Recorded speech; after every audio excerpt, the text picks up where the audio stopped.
Un juge raciste a crié sur un adolescent noir, mais sa voix s'est tue dès que le garçon a parlé. La suite vous laissera sans voix.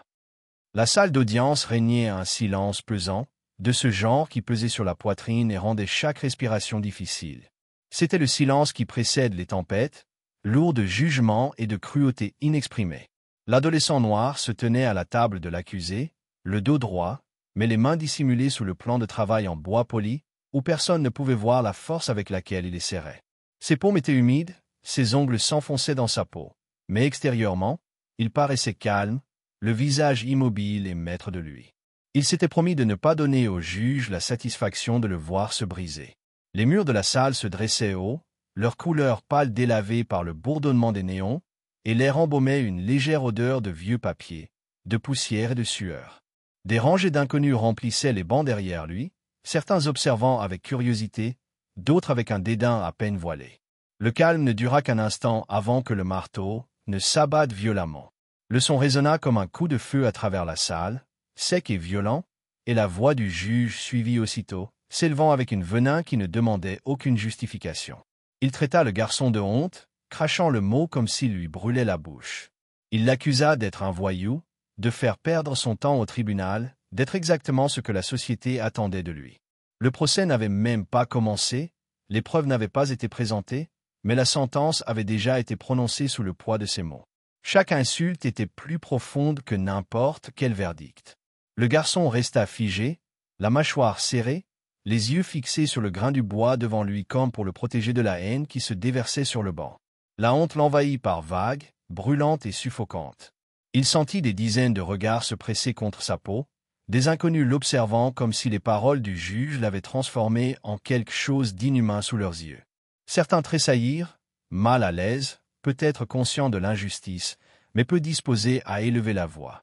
D'autres hochèrent subtilement la tête, acquiesçant à chaque syllabe haineuse, leurs préjugés confirmés par l'autorité en robe noire.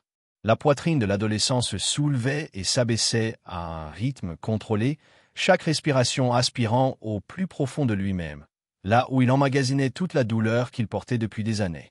Sa mère n'était plus là pour le soutenir, elle avait été forcée de faire un autre quart de travail qu'elle ne pouvait se permettre de manquer. Son père était parti depuis des années, ne laissant derrière lui que l'absence et le silence.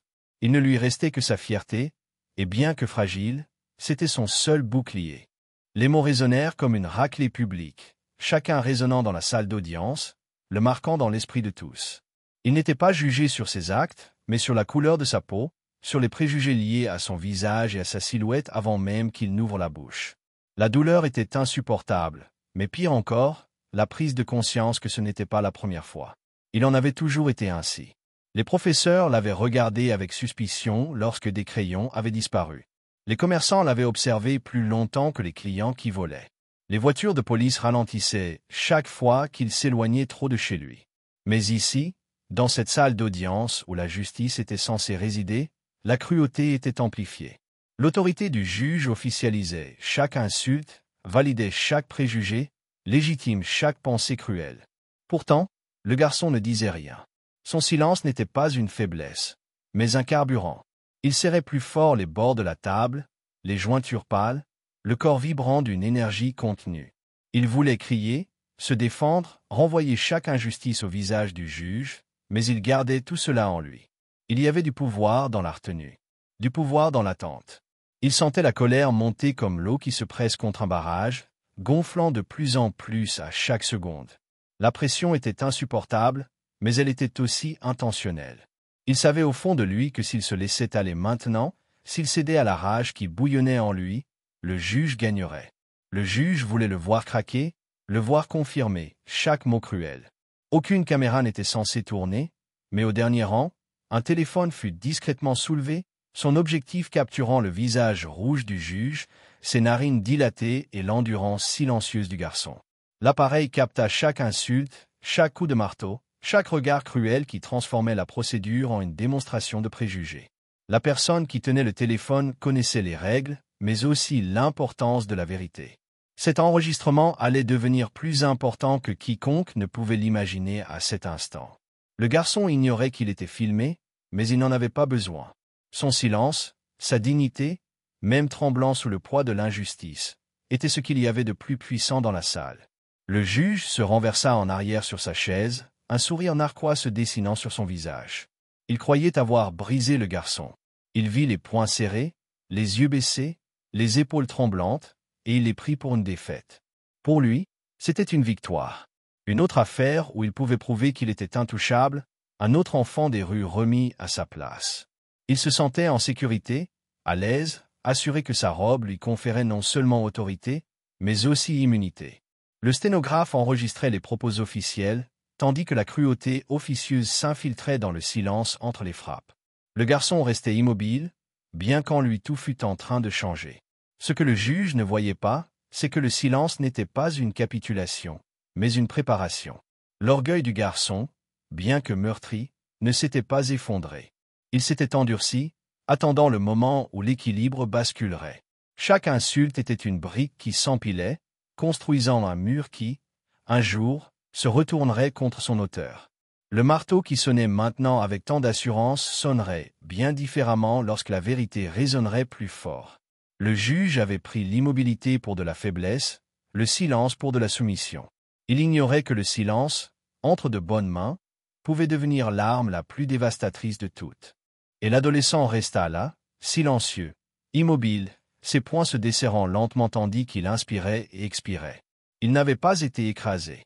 Il avait seulement été contraint d'attendre. Le juge le regarda avec mépris, convaincu de son triomphe, mais sous le calme apparent du garçon se cachait quelque chose d'irrépressible. Le silence pesant qui pesait sur la salle d'audience n'était plus oppressant. Il était vivant, grandissant, s'aiguisant comme une lame. Et avec le temps, il allait profondément transpercer, non pas le garçon, mais l'homme qui s'était cru intouchable. Le juge esquissa un sourire narquois, persuadé d'avoir anéanti l'esprit du garçon. Mais ce qu'il ignorait, c'est que ce silence dont il se moquait allait bientôt devenir le sien. Les yeux du garçon restèrent fixés sur le bois poli de la table de l'accusé, mais son esprit avait déjà quitté la pièce. Les insultes du juge résonnaient encore à ses oreilles, acerbes et implacables, et pourtant elles ouvraient en lui une porte sur des souvenirs qu'il avait tenté d'enfouir pendant des années. Son silence ne concernait pas seulement ce procès. Il était bâti sur des années d'endurance, des années à porter le poids de la suspicion, de l'humiliation et de la peur.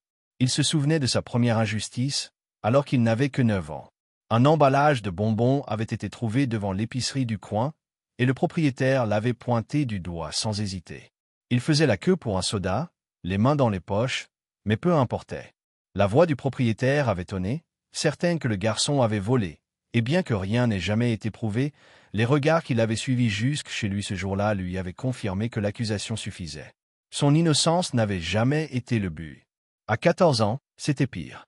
Le souvenir lui revint avec une telle clarté qu'il sentit, à nouveau l'air froid de la nuit, le bourdonnement des lampadaires au-dessus de sa tête tandis qu'il rentrait chez lui après l'entraînement de basket. Le crissement des pneus, l'ordre sec de voix lui ordonnant de s'arrêter et de mettre les mains bien en vue. 2 policiers avaient surgi, leurs lampes torchées l'aveuglant, leurs mains rugueuses le plaquant contre le capot de leur voiture. Il avait demandé ce qu'il avait fait, la voix tremblante, mais ils avaient ri. Ils lui ont dit qu'il avait l'air suspect, que les enfants comme lui manigançaient toujours quelque chose. Les politiciens lui serraient la main lors des collectes de fonds, souriant pour des photos qui paraîtraient plus tard dans les journaux. Les commerçants signaient des chèques pour ses campagnes, assurant ainsi sa sécurité. Chaque décision qu'il rendait semblait renforcer la forteresse qui l'entourait, le protégeant de toute responsabilité. Il n'était pas seulement un juge dans un tribunal, il était un gardien, décidant qui serait entendu et qui serait réduit au silence. Pour lui, la justice n'était pas une question de vérité. C'était un jeu, et il jouait toujours avec les règles qui penchaient en sa faveur. L'adolescent resta assis, immobile, respirant calmement, mais derrière ses yeux, ses pensées bouillonnaient. Il voyait les visages des hommes qui avaient souffert avant lui, de jeunes garçons traînés en audience pour en repartir la vie brisée. Il entendait les voix étouffées des mères qui pleuraient dans les couloirs après le renvoi de leur fils, leurs larmes ignorées par celui-là même qui lui adressait maintenant un sourire narquois.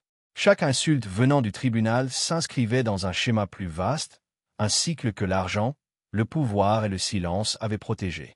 Le garçon sentit sa colère passer d'une dimension personnelle à quelque chose de bien plus profond, de plus lourd. Il ne se battait plus seulement pour lui-même. Ce que le juge et ses alliés ne réalisaient pas, c'est que le monde extérieur à ces murs du tribunal avait changé. Les réseaux sociaux avaient donné la parole aux sans-voix, et des secrets autrefois enfouis pouvaient désormais se répandre comme une traînée de poudre. L'enregistrement téléphonique du dernier rang était plus dangereux que le juge ne pouvait l'imaginer. Ce n'était pas seulement la preuve de sa cruauté à cet instant précis, c'était une étincelle prête à allumer des années de vérité cachée. Le garçon était peut-être seul à la table des accusés, mais en réalité, il ne l'était plus. Derrière lui s'étendait une armée silencieuse de personnes ayant subi les mêmes injustices, las de se taire. Ces dernières semaines, des documents avaient commencé à faire surface, des courriels fuités, des plaintes étouffées et des documents financiers pointant vers la corruption. L'adolescent ignorait encore toute l'ampleur de ce qui l'attendait, mais d'autres, si. Les journalistes avaient commencé à relier les points, les avocats à chuchoter sur des fautes professionnelles, et les militants avaient rassemblé des histoires longtemps ignorées. Une tempête se préparait, et la forteresse du juge était plus fragile qu'il n'y paraissait. Une seule pierre arrachée du mur pouvait faire s'écrouler toute la structure. L'adolescent leva les yeux un instant, croisant le regard du juge de l'autre côté de la salle. Il y vit l'arrogance, la certitude que le pouvoir était inébranlable. Mais il sentit aussi autre chose, quelque chose qui montait en lui, qu'il ne pouvait expliquer. Ce n'était pas seulement de l'espoir, c'était l'inéluctabilité. Le garçon s'était forgé dans le silence, mais le silence n'était plus le dernier mot. Le juge pensa qu'il s'agissait d'un nouveau procès, d'une nouvelle occasion d'humilier, d'une nouvelle occasion de prouver son contrôle. Mais la salle d'audience avait déjà basculé. L'endurance du garçon, l'enregistrement secret, les murmures en ville, l'agitation grandissante en ligne, tout convergeait. Le poids d'années d'injustice pesait sur un seul point, attendant une petite impulsion. Le monde allait le voir tel qu'il était vraiment. Et alors, un petit geste au tribunal allait tout bouleverser. Le juge se pencha en avant, sa robe pendant lourdement sur ses épaules, sa voix s'élevant à nouveau pour abattre le garçon. L'atmosphère de la salle d'audience s'alourdit sous le poids de ses paroles, chacune avivée par l'autorité de sa position. Il hurla sur l'ordre, le respect, le silence, comme s'il pouvait étouffer l'esprit du garçon par la seule force du son. Mais cette fois, l'adolescent ne baissa pas les yeux. Il ne se replia pas sur lui-même. Au contraire, d'un geste lent et délibéré, il fouilla dans la poche de sa veste. Sa main trembla légèrement, non pas de peur, mais sous l'effet de la gravité de ce qu'il s'apprêtait à déchaîner. Le marteau se figea en plein vol, la tirade tonitruante du juge interrompue par la défiance inattendue de ce petit mouvement. Le garçon posa un enregistreur sur la table. L'appareil paraissait petit et fragile sur le bois poli, mais sa présence imposait la présence de toute la pièce. Son pouce appuya sur le bouton, et un clic résonna dans la salle, plus fort que le marteau lui-même. L'espace d'un instant, rien ne se passa, le silence se tendit, tous les regards rivés sur l'adolescent. Puis la voix retentit. C'était la voix du juge, dénuée de toute prétention, ruisselante de cruauté. Les mots se répandirent dans la salle comme un poison déchaîné, se moquant des accusés, riant des jeunes hommes implorant la clémence, se vantant de régler les affaires avec une arrogance désinvolte qui fit reculer les murs. Des halètements interrompirent le silence. Le son résonna sur les bancs tandis que des hommes en costume s'agitaient avec inquiétude, tandis que des murmures s'élevaient dans la foule. Ce n'était pas seulement la corruption qui était exposée, c'était le fondement même de l'autorité qui se brisait sous leurs yeux. La voix du juge continua, sur un ton bien plus accablant que n'importe quelle accusation. Il se vantait d'accord avec des agents connus pour leur brutalité, riait du rejet des appels avant même de les lire et racontait des conversations avec des hommes d'affaires qui payaient grassement pour que leur nom ne figure pas dans les rapports. Chaque mot était une lame, arrachant les derniers lambeaux de dignité que la robe avait autrefois représentés. Au fond de la salle, un homme à lunettes se leva brusquement, sa chaise raclant le sol. C'était un journaliste qui couvrait des affaires de mauvaise conduite depuis des années, suivant des pistes qui s'étaient toujours évaporées une fois sur les marches du tribunal. Ses yeux s'écarquillèrent en réalisant ce qu'il entendait. Ces enregistrements n'étaient pas de simples fragments d'injustice, mais les fragments d'une enquête déjà en cours, des preuves que d'autres avaient rassemblées mais n'avaient jamais pu présenter avec autant d'audace. Son stylo lui glissa des mains tandis qu'il cherchait son téléphone, se préparant déjà à diffuser ce qui se passait en temps réel. Les avocats assis aux tables latérales échangèrent des regards incrédules. Certains chuchotaient entre eux, la voix pressante mais étouffée, tandis que d'autres fixaient le vide, incapables de détourner le regard. L'huissier, habitué au maintien de l'ordre, hésita pour la première fois de sa carrière. Son regard allait du juge au garçon, puis de nouveau, les mains près de sa ceinture, incertain de son devoir de protéger l'homme en robe ou la vérité qui retentissait maintenant dans les haut-parleurs. Le rythme de la salle d'audience avait été rompu et, pour la première fois, l'équilibre des forces s'était déplacé. Le visage du juge se vida de ses couleurs. L'écarlate de rage qui avait alimenté sa précédente tirade fit place à une pâleur maladive. Sa bouche s'ouvrit comme pour parler, mais sa voix se bloqua dans sa gorge. Il saisit son marteau, l'abattit violemment une fois, 2 fois, mais le son était creux, impuissant face aux preuves accablantes qui résonnaient dans la salle. Sa voix tonitruante, autrefois l'autorité incontestée en cet endroit, était prisonnière de ses propres mots. Chaque coup de marteau semblait plus faible, chaque tentative d'imposer l'ordre s'effondrait. Les murs qu'il avait autrefois isolés, les alliés qu'il avait autrefois soutenus, ne pouvaient plus le protéger de la vérité qui résonnait désormais dans la pièce même qu'il croyait contrôler. Le garçon n'éleva pas la voix. Il n'avait pas besoin de discuter, de crier ou de se défendre. Il resta simplement assis là, l'expression ferme, le corps immobile, laissant l'enregistrement parler plus fort que jamais.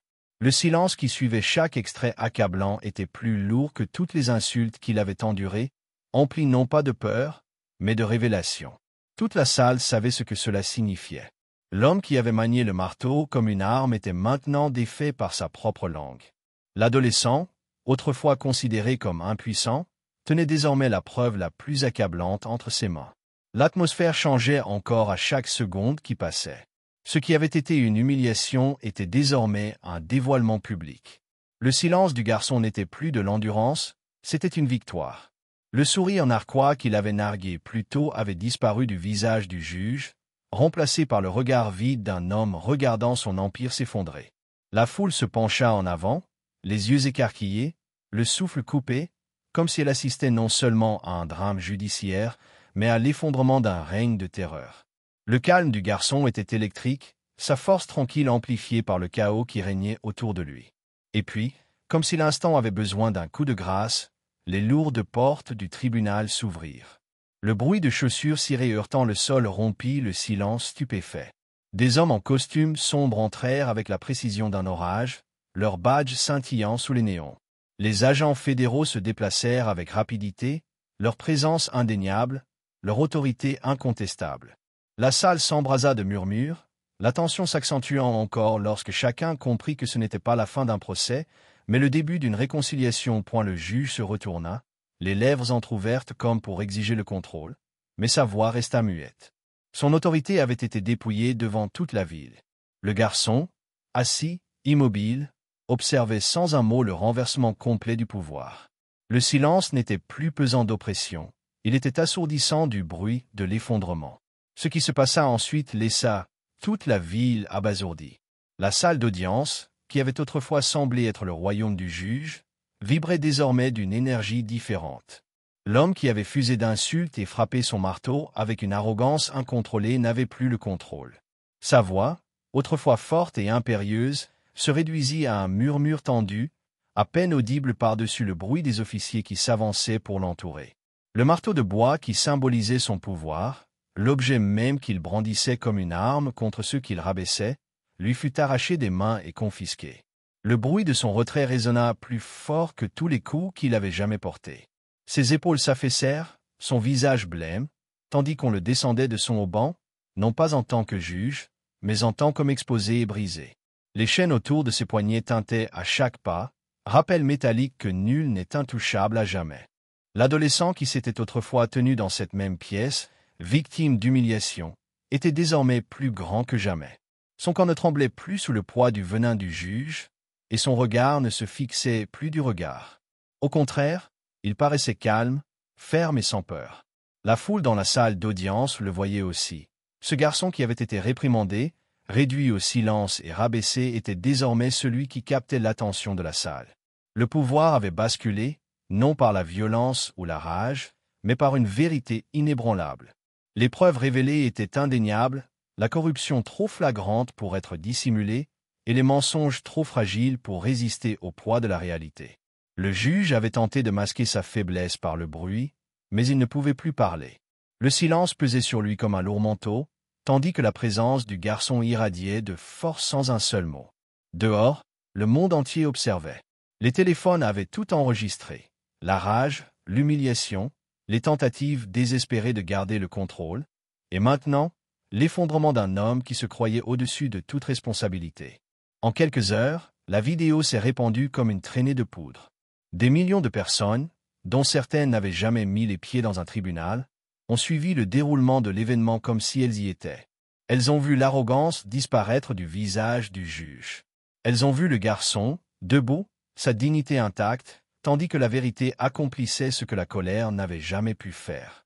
Les médias ont rediffusé la scène en boucle, les commentateurs ont décortiqué la chute d'un homme dont on murmurait depuis longtemps qu'il n'avait jamais été contesté, et les réseaux sociaux ont fait de la vidéo un cri de ralliement.